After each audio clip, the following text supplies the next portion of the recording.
بازار میں، دکان میں، گلی میں، اپنے گھر میں کوئی اجنبی مرد آئے تو اس کو دیکھنا شرعاً ناجائز ہے اور یہ گناہ کا کام ہے۔ اس کو گناہ سمجھنا بہت ضروری ہے۔ علماء نے لکھا ہے کہ کوئی آدمی کسی چیز کو گناہ سمجھے تو اس سے توبہ نصیب ہوتی ہے، اگر گناہ کو گناہ سمجھنا چھوڑ دے تو توبہ کیسے کرے گا؟ اس لیے سب سے پہلے ہمیں بد نظری سے بچنا ضروری ہے۔ ایک مرتبہ بد نظری شروع ہو گئی، پھر اس کے آگے بات چیت کرنا، چیٹنگ کرنا، یہ سلسلے بڑھتے چلے جاتے ہیں۔ جیسے موبائل کے اوپر باقاعدہ آج کل یہ کریز چلا ہوا ہے کہ کوئی اجنبی مرد کسی اجنبی عورت سے ملتا ہے تو ملنے کے ساتھ وہ فون نمبر مانگنا یا ان کا فون نمبر کہیں سے نکالنا، پھر اچانک فون لگانا اور کہنا بھول سے لگ گیا، چوک سے لگ گیا، یہ کہہ کر بات چیت شروع ہو جاتی ہے۔ چلا ہوا کریز ہے مارکیٹ میں، اچھی اچھی بچیاں اس طریقے سے پھنستی ہیں، لہذا یہ بات چیت کا سلسلہ شروع ہو جاتا ہے اور باقاعدہ ان کو اس انداز میں بات چیت کے اندر پھانسا جاتا ہے کہ وہ بچی بھولی بھالی ان کے باتوں میں آ کر باقاعدہ اس کا جب بھی فون آئے اس کو ریسیو کرنا، بات کرنا، پھر یہ بات چیت بڑھتے بڑھتے ملاقات تک پہنچ جاتی ہے۔ پھر ملاقات کے بعد آخری اسٹیپ آتا ہے زنا کا۔ تو اللہ تعالیٰ کی جو تعبیر ہے اس پر ہمیں غور کرنے کی ضرورت ہے۔ اس کا مطلب یہ ہے کہ گناہ انسان کو جو بڑا گناہ زنا، یہ بہت بڑا گناہ ہے، اس کے لیے بہت پاپڑ بیلنے پڑتے ہیں۔ اچانک زنا ہو جائے یہ کبھی ہوتا نہیں، اس کے لیے بہت لمبا پروسیس کرنے کے بعد یہ حد تک انسان پہنچتا ہے۔ تو اللہ تعالیٰ نے وہیں سے اس کو بریک لگایا کہ بھائی یہ ساری چیزوں سے بچو تو زنا تمہارا کیا ہو جائے گا؟ رک جائے گا۔ اور یہ تو وہ چیزیں ہیں جو خود ہوتی ہیں، اور باہر سے جو دوسری چیزیں ہو رہی ہیں جس کے ذریعے سے زنا کے جذبات بھڑکتے ہیں، وہ کیا ہے؟ میوزک سننا۔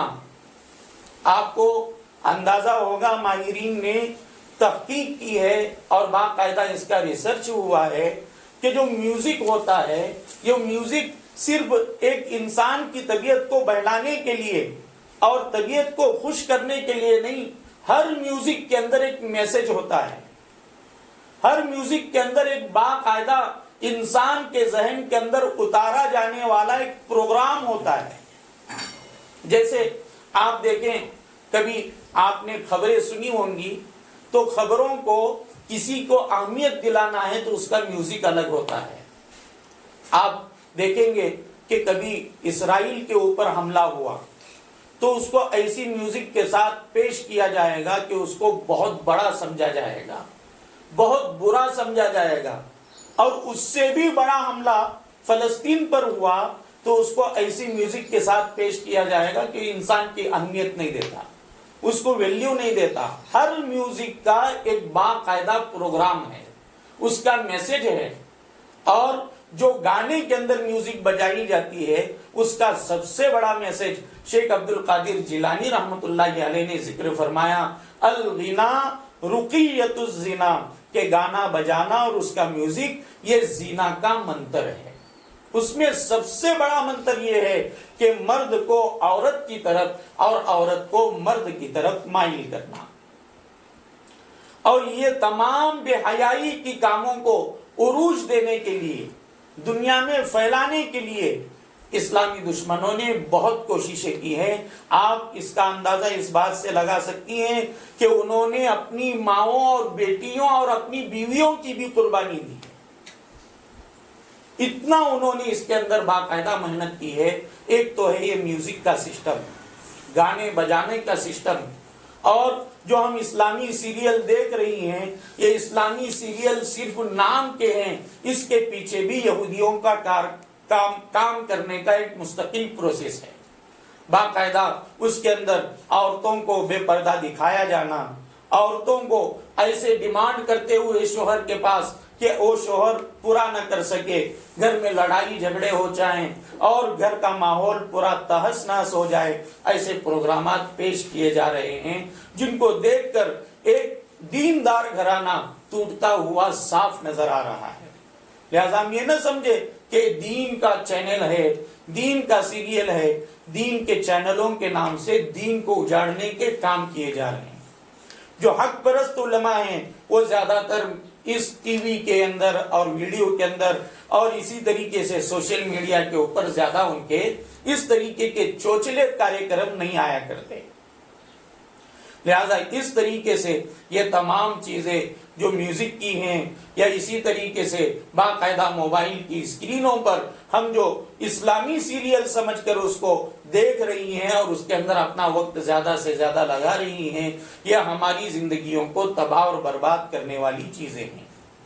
دوسری چیزیں، بازار میں ایک انسان کو عورت کی طرف اور عورت کو مرد کی طرف مائل کرنے کے لیے کئی ساری خوشبوؤں کا رواج دیا گیا ہے، جس کے ذریعے سے باقاعدہ ایک بھولی بھالی سیدھی سادی دیندار خاتون ایسے بچے کی طرف اور ایسے آدمی کی طرف مائل ہو رہی ہے کہ جس کا ہم اندازہ نہیں لگا سکتے. کئی سارے ایسے کیسز ہیں کہ ہماری بچی ماشاءاللہ اتنی حسین جمیل خوبصورت اور جس لڑکے کے چکر میں وہ پڑی ہوئی ہے اس کو عام طور پر کوئی لڑکی دینا پسند بھی نہیں کرتا.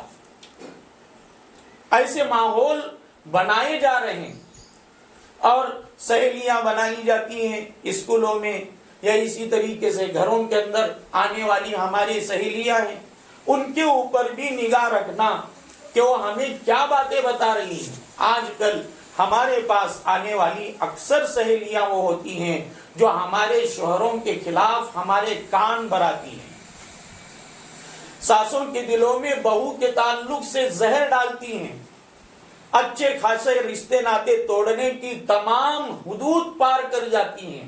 آج کل طلاق کا جہاں زیادہ تر ماحول چل رہا ہے وہاں زیادہ تر یہی آنے جانے والے ہمارے گھر کے اندر چاہے مرد ہوں یا عورت ہوں جو ہماری خاندگی زندگی میں ہمارے آپسی ریلیشن میں باتیں کرنے والے ہوں، وہ یاد رکھو ہمارے اندر نقصان پیدا کرنے والے لوگ ہیں.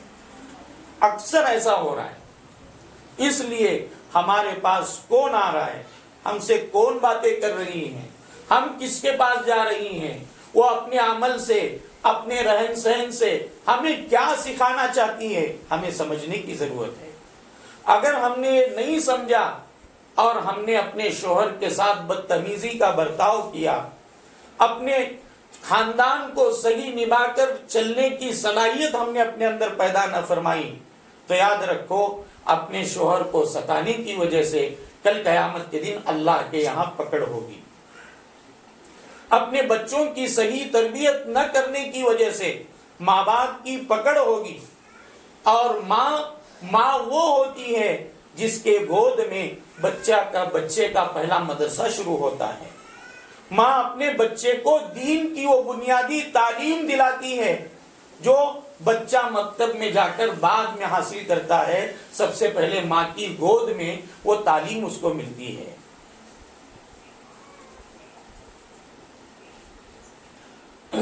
آپ کو اسلامی اتہاس اور ہسٹری معلوم ہونی چاہیے کہ بہت ساری مائیں وہ تھی جو یہ کوشش کرتی تھی کہ ہمارے بچوں پر ہمارے برے اثرات نہ پڑیں، اس لیے خوب وہ اہتمام کے ساتھ گناہوں سے بچنے کا اہتمام کرتی اور اپنے آپ کے اندر نیک کام کے جو پروگرام ہیں وہ زیادہ کرنے کی کوشش کرتی تھی، جیسے قرآن کریم پڑھنا، اللہ کا ذکر کرنا.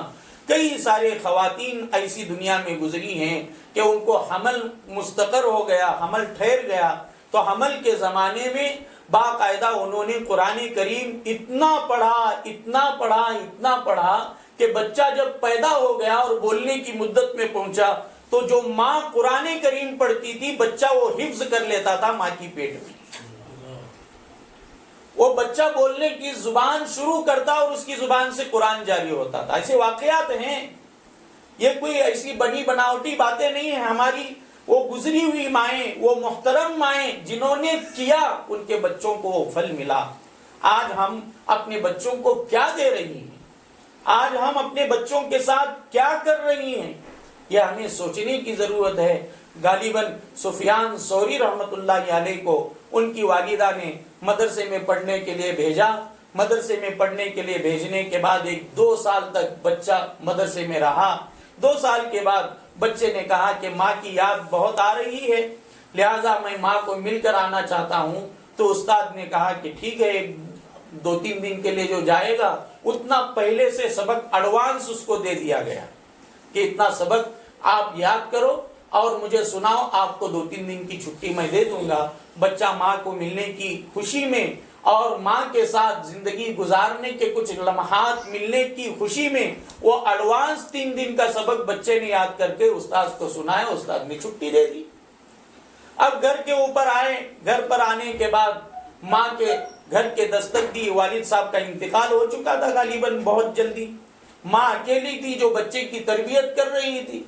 لہذا گھر کے اوپر جب دستک دی تو ماں نے اندر سے پوچھا کون؟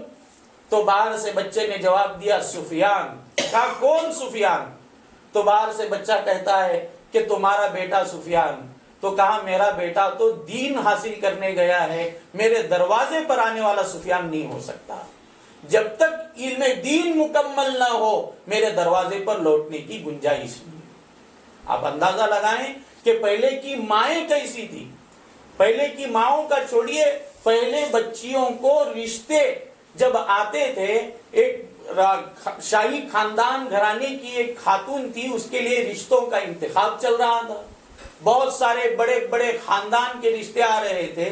تو کتابوں میں لکھا ہے کہ اس بچی نے یہ شرط لگائی کہ جو سب سے عمدہ بہترین فقہ کی کتاب لکھے گا عربی میں اس سے نکاح کروں گی. آج ہماری بچیوں کا مزاج کیا بنتا چلا جا رہا ہے؟ موبائل کی وجہ سے، سہیلیوں کے ساتھ رہنے کی وجہ سے، باہر کے ماڈرن فیشن کی وجہ سے اور دنیاوی تعلیم دماغ میں دل میں کوٹ کوٹ بھرنے کی وجہ سے یہ ماحول بنتا جا رہا ہے کہ ہماری بچیوں کا یہ مزاج بن رہا ہے کہ داڑھی والا شوہر مجھے نہ کو، دیندار شوہر مجھے نہ کو، حافظ عالم مجھے نہ کو. کون ہونا؟ ڈگری ہولڈر ہونا، سرکاری نوکری کرنے والا ہونا، پینٹ شرٹ جن پینٹ پہننے والا ہونا. اور ایسے حالات میں جب وہاں نکاح ہوتا ہے دین نہ ہونے کی وجہ سے گھر اجڑ جاتے ہیں. اللہ کے نبی علیہ الصلوۃ والسلام نے فرمایا کہ کسی عورت کے ساتھ نکاح کرنے کے 4 پہیے ہوتے ہیں، 4 مرحلے ہوتے ہیں. 4 چیزوں کو دیکھ کر باقاعدہ نکاح کو منتخب کیا جاتا ہے. اللہ کے نبی نے فرمایا تنکح المرأة لأربع ولمالها. عورت کے ساتھ 4 چیزوں کو دیکھ کر نکاح کیا جاتا ہے. ایک تو مالدار دیکھا جاتا ہے کہ مال زیادہ ہے تو اس سے نکاح کیا جاتا ہے. ولی جمالها، کبھی اس کی خوبصورتی کو دیکھا جاتا ہے کہ خوبصورت ہے اب اس سے نکاح کر لو. کبھی ولی حسبها، خاندان اچھا ہے، خاندان کو دیکھا جاتا ہے. ولی دینها، اللہ کے نبی علیہ الصلوۃ والسلام نے اخیر میں فرمایا کبھی اس کی دینداری دیکھ کر نکاح کیا جاتا ہے. اور اللہ کے نبی کے بتانے کا طریقہ دیکھو، ہمارے مزاج کے مطابق ساری چیزوں کو حدیث میں پیش کیا کہ سب سے پہلے مال کو دیکھا جاتا ہے. مال ہے تو چال، یعنی ہمارے حضرت مولانا عبد الرحمن صاحب بولتے ہیں کہ مال ہے تو تال ہے، نہیں تو کتے جیسا حال ہے. ایسا مسئلہ ہے. مال ہے تو سب کھپ کو جاتا ہے، مال نہیں ہے تو انسان کی باریک باریک غلطیاں بھی انسان کو نظر آنے لگتی ہیں. لہذا اللہ کے نبی نے مال کو سب سے پہلے رکھا. پھر دوسرے نمبر پر خوبصورتی کو رکھا. ولی جمالہا، خوبصورتی کو دیکھا جاتا ہے. ولی حسبہا، تیسرے نمبر پر اللہ کے نبی نے فرمایا کہ خاندان، حسب، نسب دیکھا جاتا ہے. اور سب سے اخیر میں دینداری دیکھی جاتی ہے. ہاں چلو دیندار بھی ہے، قرآن پڑھے سو ہے، نماز پڑھتیا، فلاں جماعت کا کام کرتیا اور تعلیم بھی کرتیا ہفتے والی اجتماع میں، چلو ہے، لیکن کتنا ہے کیا ہے کچھ معلوم نہیں. ہاں پڑھے سو اتنا بولا تو کافی. اور مال کے تعلق سے مالدار ہے کہ نہیں؟ ہاں ہمارا وہاں گھر ہے، یہاں گھر ہے. جب تک کنفرم نہیں ہوتا تب تک اسے منظور نہیں کرتے. لیکن دین کے بارے میں نسخہ جرا بولے ہاں پڑھے سو ہماری چوری قرآن، ختم، اس کے اوپر ہمارا مسئلہ کلوز. اللہ کے نبی نے فرمایا فَاظْفَرْ ذَاتَ الدِّينِ تَرِبَتْ يَدَاكَ، کہ دینداری کو مقدم رکھو، یہ کامیابی کی جڑ ہے، تیری ناک خاک آلود ہو جائے. اللہ اکبر. کیا انداز اللہ کے نبی نے استعمال فرمایا. اس کا مطلب یہ ہے کہ دینداری کو مقدم رکھنا یہ گھریلو رشتوں کو سلامت رکھنے کا اور اینڈ تک لے جانے کا اور خاندان کی بقا کا ذریعہ ہے. آج ہماری بچیوں کا ذہن دنیا داری کے اعتبار سے ہمیں فلاں شوہر چاہیے، ہمیں ایسا شوہر چاہیے، دینداری کو ٹھکرایا جا رہا ہے، جس کے نتیجے میں آپ سروے کر لیں اپنے اپنے علاقے کا، ایک ایک گھر میں 5 خواتین بیٹھی ہوئی ہے، کوئی مطلقہ ہے، کوئی بیوہ ہے، کوئی گھر سے بھاگ کر آئی ہوئی ہے، کسی کے اندر لڑائی جھگڑے چل رہے ہیں وہ ماں کے پاس آ کر بیٹھی ہوئی ہے. ایسے ہمارے گھروں کے اندر بچیاں بیٹھی ہوئی ہیں.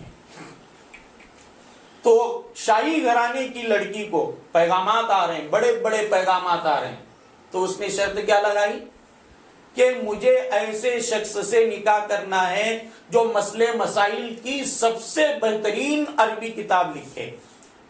اب اتنے بڑے گھرانے کی لڑکی ملنے والی ہو تو تمام علماء لگ گئے ریس میں کتاب لکھنے کے لیے، کیونکہ خوبصورت بھی ہے اور جب اتنا اچھا تقاضا کر رہی ہے تو ظاہری بات ہے کہ دیندار بھی ہوگی اور دوسرا مالدار بھی ہے.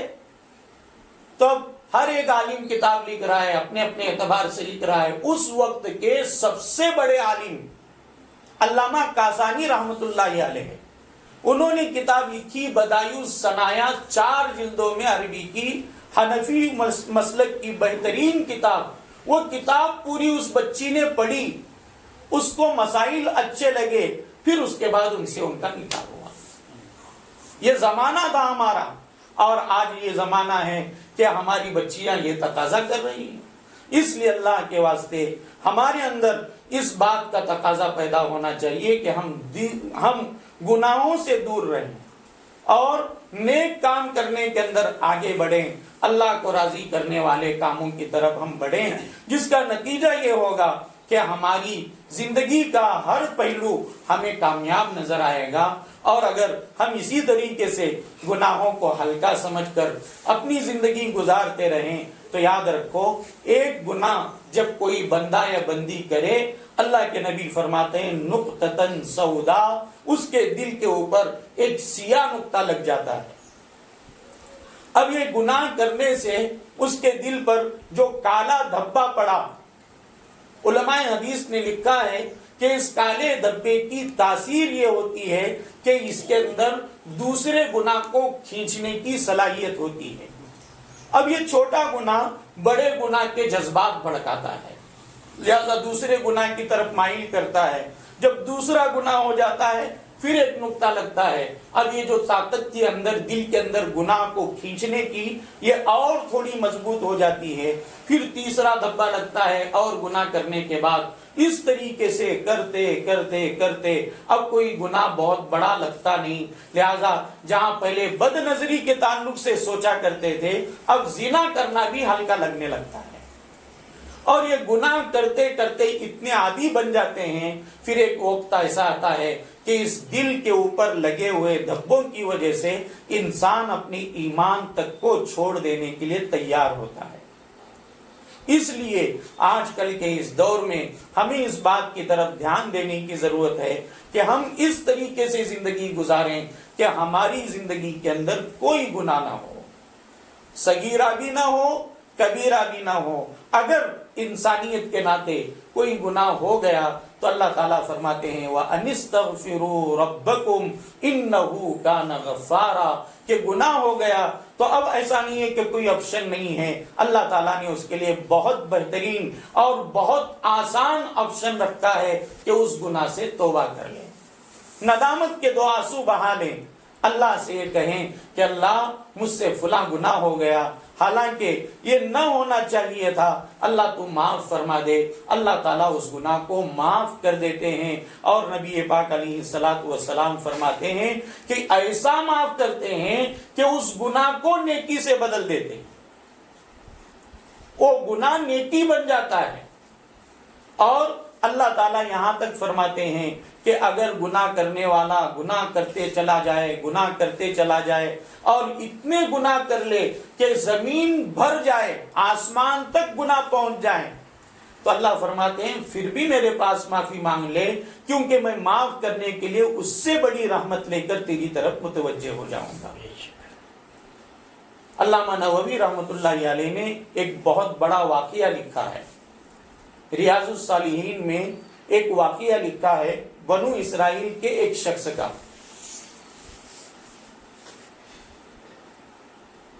وقت ہو رہا ہے، واقعے کو مختصر بیان کر کے میں یہ بتانا چاہتا ہوں کہ آج ہم یہ سوچتے ہیں بہت مرتبہ کہ چلو ہم گناہ سے معافی مانگ لیں، لیکن بعض مرتبہ ہمارے دل و دماغ کے اندر ایک خیال آتا ہے کہ اتنے بڑے بڑے گناہ ہیں، کیسے معاف ہو سکتے ہیں، اللہ کیسے معاف کریں گے، حالانکہ میں نے معافی بھی مانگی پھر بھی وہ گناہ ہوئے۔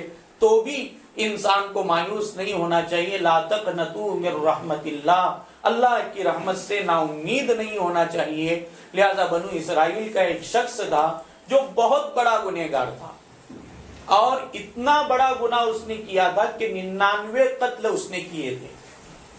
علامہ نووی رحمۃ اللہ علیہ نے اس روایت کو نقل کیا، بڑے تفصیل سے روایت کو ذکر کیا ہے۔ اس کے دل کے اندر توبہ کی تمنا ہوئی کہ مجھے توبہ کرنا چاہیے، بھائی ایسی زندگی لے کر میں اللہ کے پاس کیسے جاؤں، اللہ مجھے معاف کریں گے تو آخرت کے مزے میرے حق میں ہوں گے، ورنہ جہنم کے اندر جلنا پڑے گا۔ لہذا اس نے توبہ کی نیت سے ایک آدمی کے پاس گیا اور کہا کہ مجھے اللہ کے پاس توبہ کرنا ہے، میں ایسا گنہگار ہوں، 99 قتل میں کر چکا ہوں۔ علامہ نووی فرماتے ہیں کہ اللہ کے نبی نے فرمایا کہ سب سے پہلے اس آدمی کو جو بھیجا گیا تھا عابد کی طرف بھیجا گیا تھا، جو عبادت کرنے والا تھا۔ عبادت کرنے والا یہ عبادت صرف کرتا ہے، لیکن عالم 100 عابدوں کے اوپر بھاری ہوتا ہے۔ لہذا اس عبادت کرنے والے کے پاس گیا اور جا کر کہا کہ بھائی میں ایسا گنہگار ہوں، میں توبہ کرنا چاہتا ہوں، کیا میں توبہ کر سکتا ہوں، میری توبہ قبول ہو سکتی ہے؟ تو اس عابد نے کہا اتنے بڑے بڑے گناہ لے کو اتنا ہے، 100 چوہے کھا کر بلی حج کو چلی، تیری توبہ معاف نہیں ہو سکتی، توبہ قبول نہیں ہو سکتی، گناہ معاف نہیں ہو سکتے۔ نبی کریم صلی اللہ تعالی علیہ وسلم فرماتے ہیں کہ پہلے سے تھا انہیں ڈاکو، یہ جواب سنتے ہی اس کو غصہ آیا، اس عابد کو بھی اس نے قتل کیا، سینچری پوری کر دی۔ لیکن توبہ کی تمنا دل میں تھی، تو اس نے کہا کہ بھائی لوگوں کو پوچھا کہ کہاں جاؤں میں توبہ کرنے کے لیے۔ اب لوگوں نے اس کو بھیجا ایک عالم کے پاس، دیندار عالم کے پاس بھیجا۔ اب وہ عالم کے پاس گیا اور جا کر بیٹھا اور کہنے لگا کہ میں ایسا گنہگار ہوں، ایک آدمی کے پاس میں پہلے گیا تھا، اس نے ایسا جواب دیا، اس کو بھی میں نے قتل کیا۔ اب عالم ذرا سہمے کہ بھائی یہاں سیدھا جواب دینے ہونا۔ تو عالم نے کہا کہ بھائی اللہ تعالیٰ کی رحمت بہت بڑی ہے، اللہ تعالیٰ کئی بڑے بڑے گنہگاروں کو معاف کرتے ہیں، تیرے 100 گناہ اللہ کی رحمت کے سامنے اتنا کوئی بڑی حیثیت رکھنے والے نہیں ہیں، لہذا تیری توبہ قبول ہو سکتی ہے، لیکن شرط یہ ہے کہ میں جیسے بتاتا ہوں ویسے تجھے عمل کرنا ہے۔ تو انہوں نے 2 طریقے بتائے جو آج ہمیں اختیار کرنا ضروری ہے۔ وہ 2 طریقوں میں سے ایک طریقہ یہ تھا کہ دیکھ ایسے گناہ جو تیری زندگی میں آئے، کہاں رہنے کی وجہ سے، کن کے پاس رہنے کی وجہ سے، کن کی صحبت اختیار کرنے کی وجہ سے تیرے اندر یہ گناہ ہے، سب سے پہلے وہ بستی چھوڑ دے، اور نیک لوگوں کی بستی فلاں جگہ ہے وہاں تو چلا جا، وہاں جانے کے بعد ان کے ساتھ کچھ دن رہ لے اور ان کے ساتھ تو توبہ کر لے، اللہ تیری توبہ قبول کریں گے۔ تو ہمیں یہ سبق ملتا ہے کہ سب سے پہلے ہمیں گنہگار ماحول چھوڑنا پڑتا ہے، تب جا کر ہم گناہوں سے بچ سکتے ہیں، اور گنہگار ماحول چھوڑ کر نیک ماحول میں آنا پڑتا ہے، تب جا کر ہم گناہوں سے بچ کر نیک کام کر سکتے ہیں۔ لہذا یہ جو گنہگار تھا اس نے گنہگاری کی بستی چھوڑی اور نیک لوگوں کی بستی کی طرف چلا، کچھ قدم چلا تھا کہ مر گیا۔ اب فرشتے برے بندے کو لینے کے لیے جہنم کے فرشتے آتے ہیں اور اچھے بندے کو لینے کے لیے جنت کے فرشتے آتے ہیں۔ شیخ زکریا رحمۃ اللہ علیہ نے بھی فضائل کے اندر لکھا ہے، بڑی لمبی چوڑی تفصیل کے ساتھ، وہ میں بیان نہیں کرنا چاہتا۔ اب یہ توبہ ابھی کیا نہیں تھا، توبہ کی نیت سے جا رہا تھا، ایک نیکی کا پہلو تھا اور ایک برائی کا پہلو تھا، لہذا جنت کے فرشتے بھی آئے، جہنم کے فرشتے بھی آئے۔ جہنم کے فرشتے کہہ رہے تھے کہ یہ برا ہے، ابھی توبہ نہیں کیا تھا، ہم لے جائیں گے۔ اور جنت کے فرشتے کہہ رہے تھے کہ توبہ کی نیت کیا تھا ابھی تک پہنچا نہیں تھا، اچھائی کا پہلو تھا ہم لے جائیں گے، دونوں میں جھگڑا چلا تو اللہ کے نبی فرماتے ہیں کہ اللہ تعالیٰ نے ایک فرشتے کو حکم اور جج کی شکل کے اندر زمین کے اوپر بھیجا اور فیصلہ یہ کیا کہ دیکھو یہ بندہ جس زمین کے قریب ہوگا اس کے اندر اس کو شمار کر کے اس کے ساتھ اس کا معاملہ کیا جائے گا، لہذا بروں کی بستی کے قریب ہے تو اس کو جہنم کے فرشتے لے جائیں گے، اچھوں کی بستی کے قریب ہے تو اس کو جنت کے فرشتے لے جائیں گے۔ اب ناپ شروع ہوا تو اللہ کے نبی فرماتے ہیں اگرچہ اصل میں یہ تھا بروں کی بستی کے قریب، کیونکہ ابھی چند قدم چلا تھا، بروں کی بستی بہت دور تھی، اللہ تعالیٰ نے اس پر فضل کا معاملہ فرمایا اور جو اچھے بندوں کی بستی تھی اس کو حکم فرمایا زمین تو میرے اس بندے کے قریب ہو جا، اور بروں کی بستی کو اور اس کی زمین کو کہا زمین تو میرے بندے سے دور ہو جا، لہذا فرشتوں نے جب ناپا تو اچھے بندوں کی بستی کے قریب پایا گیا، اس کو جنت میں بھیج دیا گیا۔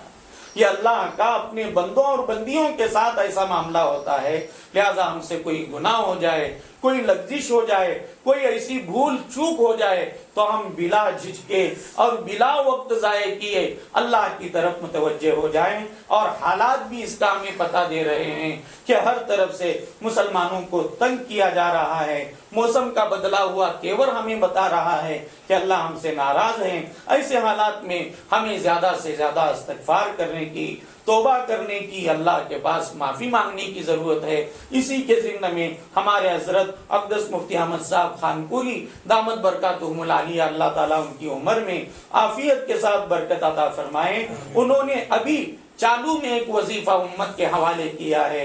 وہ وظیفہ یہ ہے کہ دن میں کم سے کم 1200 مرتبہ استغفار پڑھیں۔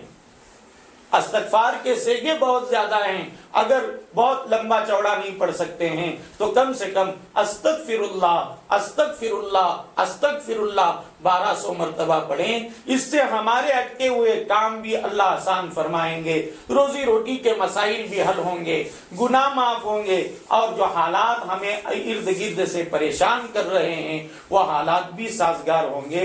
اس لیے یہ وظیفہ بھی ہم کریں تو اس کے ذریعے سے انشاءاللہ ہماری زندگی میں بہت آسانیاں ہوں گی۔ اللہ ہم سب کو گناہوں سے بچنے کی توفیق عطا فرمائے، نیک کام کرنے کی توفیق عطا فرمائے، اللہ کی مرضی کے مطابق زندگی گزارنا آسان فرمائے۔ وما علینا الا البلاغ۔ ماشاءاللہ مولانا نے بہت ہی اہم اور قیمتی باتیں ہمارے سامنے رکھی ہیں۔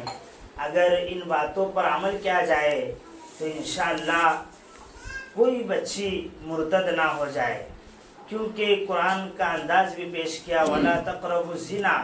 ان چیزوں سے جو بد نگاہی ہے، موبائل ہے، اور ان چیزوں سے اگر ہم بچیں گے تو یہ چیزیں بھی پیش نہیں آئیں گے، اور ہماری ذمہ داری ہے کہ ہم ماں باپ ہم آئے ہیں تو ہم بچوں کی نگرانی کریں، ان پر پورا بھروسہ نہ کریں، ان کو شک ہی کی نظر سے دیکھا جائے۔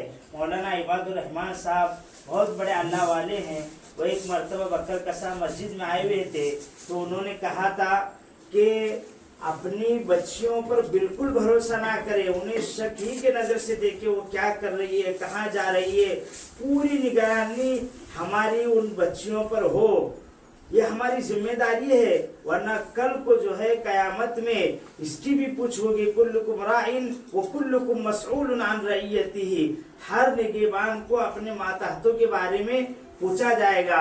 اس لیے جو باتیں کہی گئی ہے ان پر اگر عمل کیا جائے تو انشاءاللہ کوئی بچی بھی مرتد نہ ہو جائے، کوئی بچی بھی غیر کے ساتھ بھاگ کر نہ جائے۔ ہم ان باتوں پر عمل کریں، اور ساتھ ہی ساتھ جمعیت ہی کے جانب سے مستورات کے مکاتب بھی قائم کیے جانے والے ہیں، تو وہاں بھی خود بھی پہنچے اور اپنی بچیوں کو بھی بھیجنے کی فکر کرے۔ ماشاءاللہ مولانا مبارک صاحب نے کہا کہ جو پڑھانے والے ہیں باقاعدہ ان کا امتحان لیا جائے گا کہ وہ کس طرح پڑھتی ہیں، اگر تجوید کے ساتھ پڑھتی ہیں تو وہی معلمہ پڑھائی جائے گی، تو ہر طرف سے نگرانی کی جائے گی، اور یہ مکاتب بھی قائم ہونے والے ہیں اس کی بھی اطلاع آپ کو دی جائے گی، تو وہاں پر بھیجنے کی فکر کریں۔ اور کل مغرب کے بعد مقبول مسجد میں مردوں میں بھی حضرت کا بیان ہوگا، اس لیے اپنے بڑوں بچوں کو بھائیوں کو اور شوہر کو وہاں پر بھیجنے کی فکر کرے. اب دعا ہوگی, دعا ہونے کے بعد دعا پڑھ کر آپ چلے جائیں. سبحانك اللهم وبحمدك وتبارك اسمك وتعالى جدك ولا إله غيرك سبحان الله وبحمده سبحان الله العظيم سبحان الله